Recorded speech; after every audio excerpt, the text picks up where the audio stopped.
अस्सलाम वालेकुम दोस्तों, आज हम आपको बताएंगे दुनिया के ऐसे इलाके के मुतालिक जहां पर कैंसर की बीमारी नहीं पाई जाती।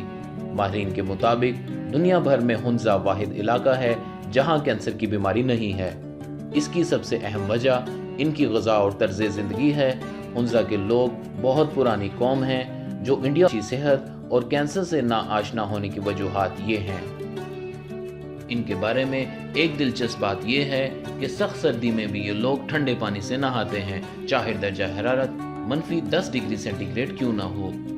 ये लोग नहायत चाको-चौबंद होते हैं और 60 साल की उम्र तक इनमें बच्चे पैदा करने की सलाहियत मौजूद होती है। जैसा कि पहले बयान किया जा चुका है कि इनकी दराज उम्र का राज इनकी ग़िज़ा और तर्ज़ ज़िंदगी है। गर्मियों में ये लोग वाफिर मिकदार में फल और सब्जियां खाते हैं, जबकि सर्दी में खुशखुबानी, पनीर और भूटे हुए अनाज खाते हैं।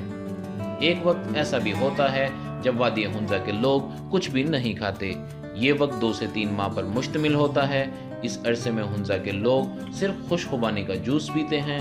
खुबानी में सोडियम, विटामिन ए, पोटाशियम की वाफिर मिकदार मौजूद होती है, जबकि खुबानी के बीज में विटामिन B17, अमाइनो एसिड और ज़रूरी फैट मौजूद हैं। कहा जाता है कि खुबानी का बीज कैंसर से हिफाजत करता है। रोटी को इनकी ग़िज़ा में ख़ास अहमियत हासिल है।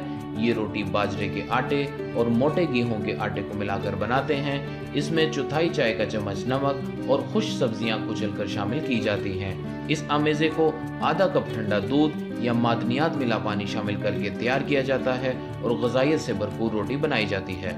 हुंजा के लोग सारा दिन ये चीज़ें खाते हैं और इनकी मदद से मुख्तलिफ खाने तैयार करते हैं। यहाँ ये बात भी काबिल ज़िक्र है कि इनकी ग़िज़ा में गोश्त का इस्तेमाल बहुत ही कम होता है।